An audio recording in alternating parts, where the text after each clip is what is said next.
देश के नौजवानों को कुछ कहना चाहती हूं। देखिए, आप इस देश का भविष्य हैं।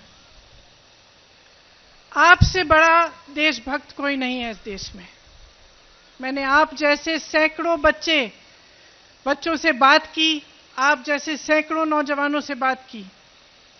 जब मैं उत्तर प्रदेश के एक छोटे गांव में 4 बजे सुबह गिरफ्तार होने वाली थी, तब भी मैंने सड़क पर जब देखा तो मुझे 20-30 तुम जैसे नौजवान दिखे जो सुबह सुबह 4 बजे आर्मी में भर्ती होने के लिए ट्रेन कर रहे थे, दौड़ लगा रहे थे। ट्रैक्टरों पे बैठे हुए मैं ऐसे नौजवानों से मिली जिन्होंने मुझे कहा कि दीदी, उम्मीद छूट गई है, खत्म हो गई है। सालों से हम भर्ती का इंतजार कर रहे थे, अब हम गन्ना बेचने जा रहे हैं। मैं आपसे कहना चाहती हूं कि आपका दर्द हम समझते हैं, पूरा देश समझ रहा है, पूरा देश देख रहा है। लेकिन आप ये मत भूलो कि ये देश आपका है, इस देश की संपत्ति आपकी है, इसे सुरक्षित रखना आपका कर्तव्य है। हम यहां सत्याग्रह पे बैठे हैं क्योंकि सत्याग्रह, सत्य की लड़ाई अहिंसा द्वारा लड़ी गई, अहिंसा के जो मार्ग पर चलकर लड़ी गई, उस लड़ाई ने इस देश को आजाद किया। इस देश को आजाद करके आपको सौंपा ताकि आपका भविष्य बन पाए। तो मैं आपसे आग्रह करती हूं कि परिस्थितियों को समझिए। आपके आसपास क्या हो रहा है, सरकार कैसे चल रही है, देश में क्या हो रहा है, उसको गहराई से समझिए। जो किसान के आंदोलन थे, क्यों किए गए? किसान क्यों जागे, क्यों सड़क पर आए? क्योंकि वो समझे कि खून पसीना वो बहाएं, मेहनत वो करें, लेकिन उस मेहनत की कमाई किसी और को दी जा रही थी। ये सरकार उनके लिए नहीं चल रही थी। इसी तरह से मैं आपसे आग्रह करती हूं कि समझिए, ये सरकार आपके लिए नहीं चल रही है।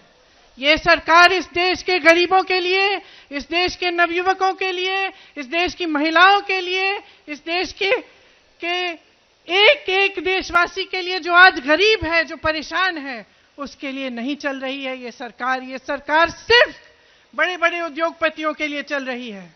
और ये जितनी भी स्कीमें हैं जो बार बार आप पे थोपी जाती हैं, ये सोच समझ के किया जा रहा है। ये बात सही नहीं है साथियों कि बगैर सोचे समझे किया जा रहा है। ये सोच समझ के इसलिए किया जा रहा है क्योंकि इस सरकार का सिर्फ एक मकसद है, सत्ता में रहना।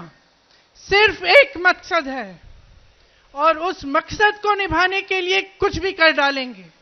उस मकसद को निभाने के लिए वो बड़े बड़े सरकारी उद्योग थे, वो इन्होंने अपने उद्योगपति मित्रों को क्यों बेचे? आप बताइए, क्यों बेचे? उसी मकसद को पूरा करने के लिए। आपको रोजगार मिलता था वहां से, आपको उन उद्योगों से, छोटे उद्योगों से, छोटे व्यापार से भी रोजगार मिलता था जो तकरीबन आज बंद कर चुके हैं ये, क्योंकि इनकी नीतियों ने, नोटबंदी ने, तमाम नीतियों ने, जीएसटी ने उनको भी बंद कर दिया।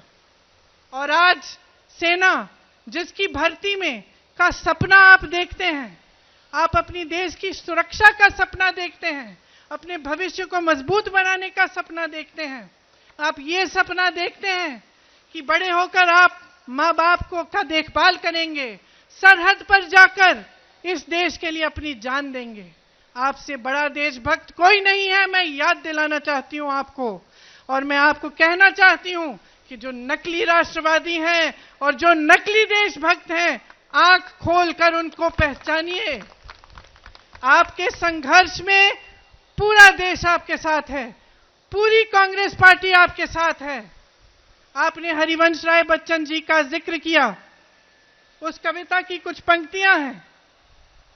कवि ने कहा है, वृक्ष हो भले खड़े घने, हो घने हो बड़े, एक पत्र छा मांग मत, मांग मत, मांग मत। वृक्ष हो भले खड़े, हो घने हो बड़े, एक पत्र छां भी मांग मत, मांग मत, मांग मत। तू न थकेगा कभी, तू न थमेगा कभी, तू न झुकेगा कभी, कर शपथ, कर शपथ, कर शपथ।